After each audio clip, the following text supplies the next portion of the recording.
All right, let's get right into it. There are two massive technologies exploding onto the scene at the exact same time. On one hand, you've got blockchain. It's the engine behind crypto and a whole new way of thinking about digital security. And on the other hand, you have quantum computing, this absolute revolution in power that's going to solve problems we thought were impossible. Now, on their own, they're total game changers. But when they meet, well, that's where our story really starts. And this quote from Arthur Herman, man, it just nails it. This isn't some friendly handshake between two new technologies. It's a full-on high-speed collision course, and our entire digital life is right in the middle of it. So why is that? Let's break it down. So here's the core of the problem. All the digital locks that protect everything, your bank account, your DMs, the entire global financial system, they're all based on math problems that are so ridiculously hard, our best computers today would take like millions of years to solve them. But here's the kicker. Quantum computers are being built for one reason, to solve exactly these kinds of problems. And they won't need millions of years, they'll do it in a few hours. A master key is literally being built for every digital lock we use. And that brings us to this massive vulnerability.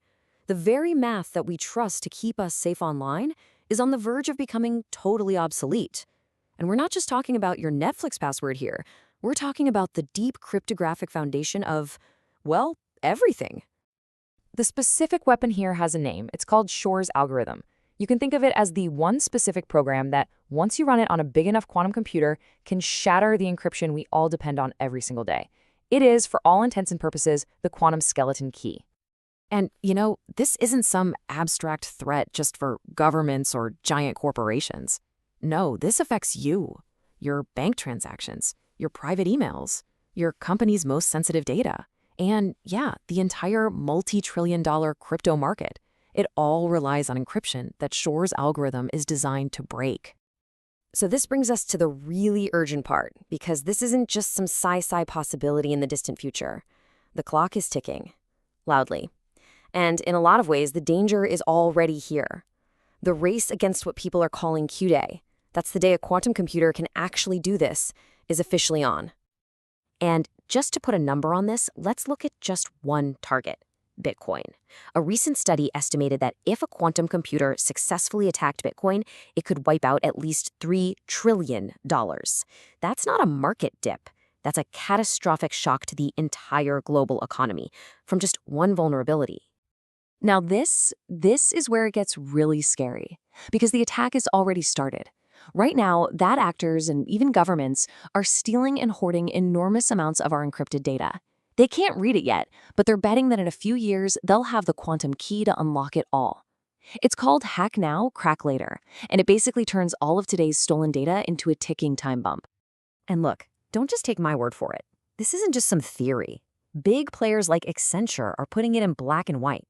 Because of this hack now, crack later strategy, any sensitive data that's being swiped today is, for all intents and purposes, already compromised. The damage is happening right now. Okay, so that's the threat. It's big, it's urgent, it's happening now. But here's the good news. The smartest cryptographers in the world saw this freight train coming years ago, and they've been working like crazy to forge a shield.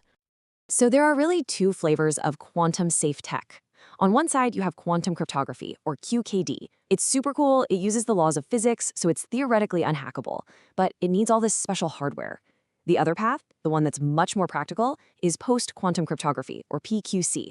This is just based on new math problems, ones that are tough for both regular computers and quantum computers. And the best part? You can roll it out with a software update. And because it's a software fix that works with the systems we already have, PQC is it. It's the path forward. It's the solution that governments, industries, and experts all over the world are getting behind to build this new quantum shield. And this isn't just an idea anymore. The tools are ready to go. After years of competition, the U.S. National Institute of Standards and Technology, that's NIST, officially published the first batch of PQC standards in August of 2024.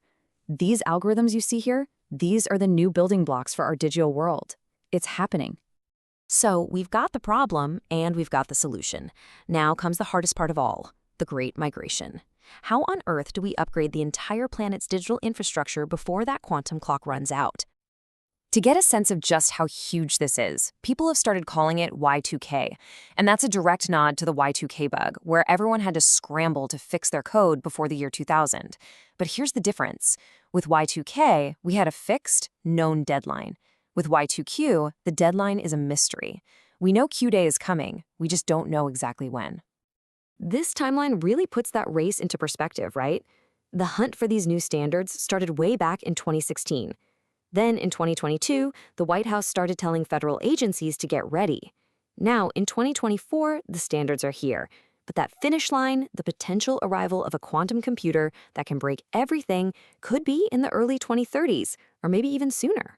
The race is well and truly on. So, how do you manage this epic migration when you don't even know the deadline?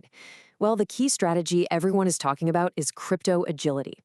It's all about building our systems to be flexible, so you can swap out one type of encryption for another without having to tear everything down and start over.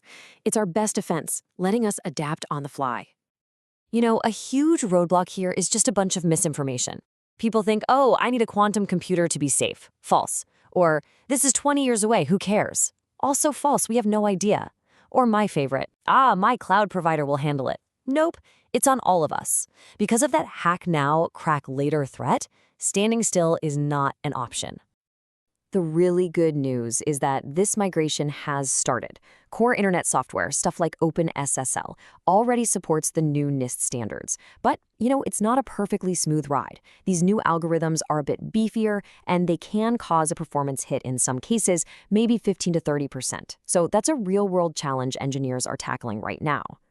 So this is where we're at. The quantum shield has been built, the new standards are here, the race is on.